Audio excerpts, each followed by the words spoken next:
Go yard. I got so much motherfucking design on right now.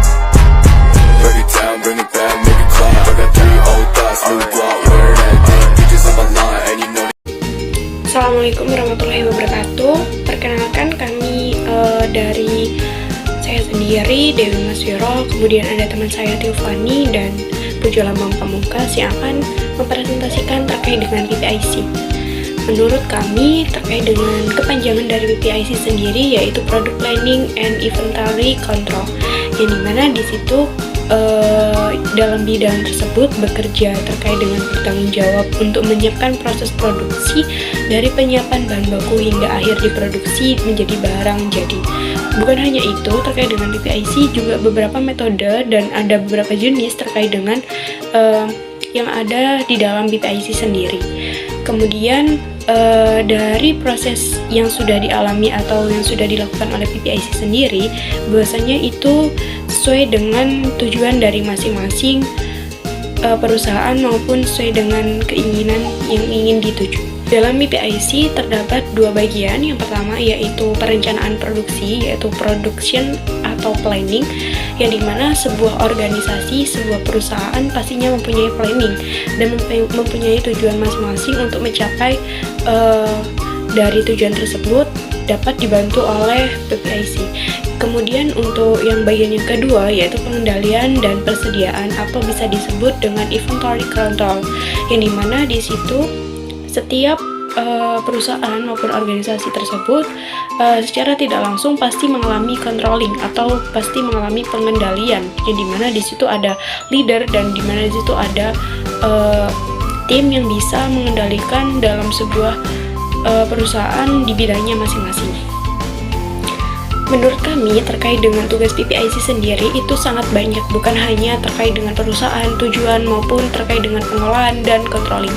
Akan tetapi di sini tugas PPIC sendiri yaitu membuat rencana produksi berdasarkan ramalan penjualan dari Departemen Pemasaran, yang dimana di situ ada kolaborasi dan dimana di situ kita tidak luput terkait dengan kita harus bisa membaca harga pasar seperti apa, kemauan pasar dan keinginan yang diinginkan dari setiap konsumen. Yang kedua, membuat rencana pengadaan bahan berdasarkan rencana dan kondisi stok barang sehingga keterbatasan maupun antisipasi terkait dengan barang masuk maupun barang keluar itu, barang jadi maupun belum jadi itu bisa teratasi.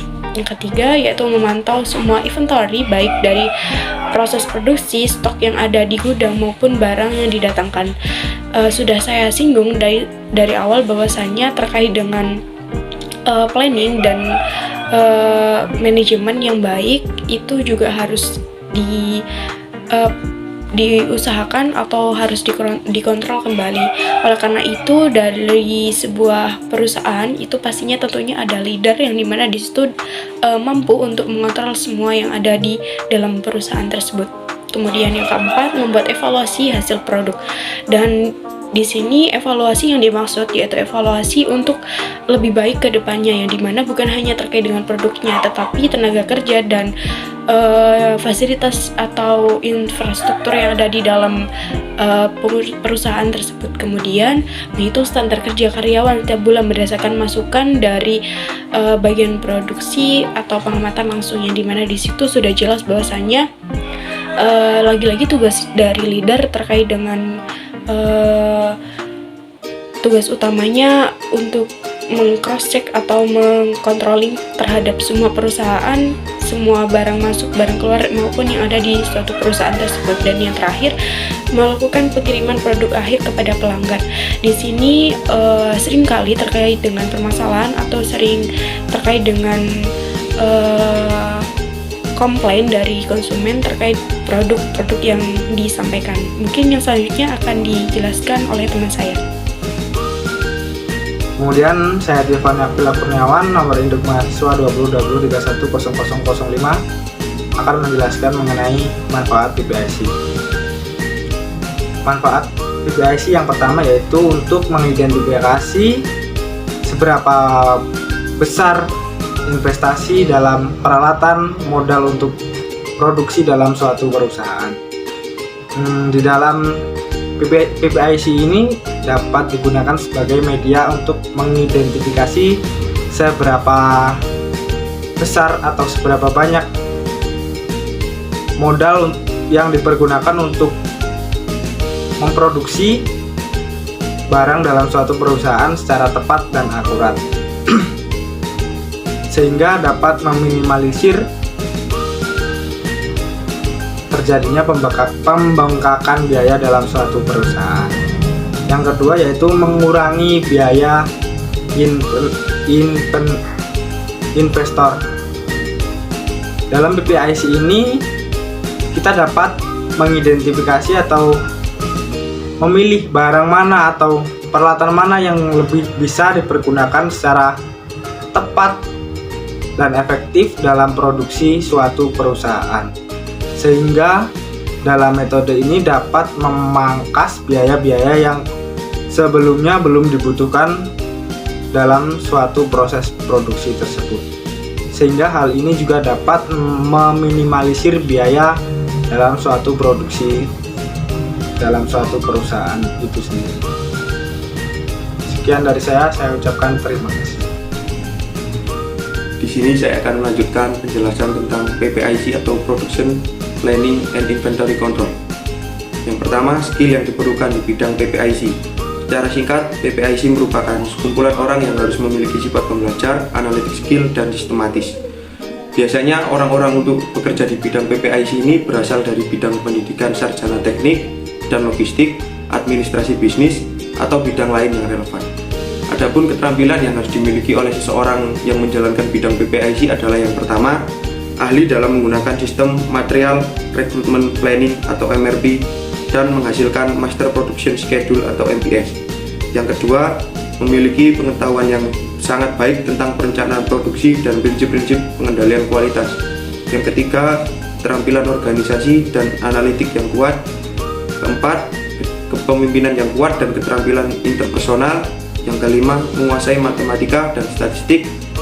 Yang keenam, memiliki keterampilan komunikasi yang hebat. Dan yang terakhir, lancar berbahasa Inggris, baik lisan maupun tulisan. Adapun cara untuk meningkatkan PPIC adalah ketika memiliki proses perencanaan produksi dan pengendalian inventaris yang tepat, perusahaan akan mengidentifikasi persyaratan kapasitas produksi yang dimiliki bisnis perusahaan dengan mudah. PPIC membantu mengidentifikasi jumlah mesin dan peralatan, tenaga kerja, dan pemasok yang tepat untuk menyesuaikan kapasitas produksi perusahaan. Dengan demikian, perusahaan dapat merencanakan penganggaran yang diperlukan untuk memenuhi target kapasitas produksi tanpa penundaan atau masalah akurasi. PPIC membantu organisasi mengurangi biaya yang tidak perlu dalam menangani inventaris. Proses pengendalian inventaris yang baik akan membantu mengidentifikasi kapasitas produksi dengan akurasi tinggi. Sebelumnya, departemen ini akan berkolaborasi dengan departemen penjualan dan menentukan perkiraan permintaan pelanggan untuk merencanakan stok, pengaman, dan persediaan barang dalam proses yang berlebihan secara akurat. Dengan demikian, perusahaan tidak perlu panik jika mengalami penawaran dan permintaan yang tidak terduga di pasar, karena memiliki persediaan yang cukup untuk memastikan alur kerja yang lancar. Oleh karena itu, perusahaan tidak perlu mengeluarkan uang untuk pesanan bahan baku langsung yang biaya jauh lebih mahal dari biasanya. Manfaat lain dari PPIC adalah untuk membantu perusahaan mengurangi biaya tenaga kerja. Dari memilih bahan baku yang tepat, berinvestasi dalam teknologi yang tepat, dan mencari tahu praktik terbaik untuk mengoptimalkan produktivitas dalam proses manufaktur, memaksimalkan tenaga kerja dapat dicapai. Di zaman yang serba teknologi ini, perusahaan manufaktur mungkin kesulitan memaksimalkan PPIC-nya jika masih menggunakan cara manual atau tradisional. Namun, pihak perusahaan atau pembisnis manufaktur saat ini dapat memanfaatkan sistem ERP yang dilakukan secara otomatis. Dengan penggunaan sistem ERP, pihak perusahaan dapat mengelola berbagai proses secara cepat dan akurat. Seluruh kegiatan produksi akan terintegrasikan pada suatu sistem yang terpusat, sehingga pihak produsen tidak perlu menggunakan sistem yang beragam pada setiap proses produksinya. Mungkin itu yang dapat saya sampaikan, kurang lebihnya mohon maaf. Saya akhiri, wassalamualaikum warahmatullahi wabarakatuh.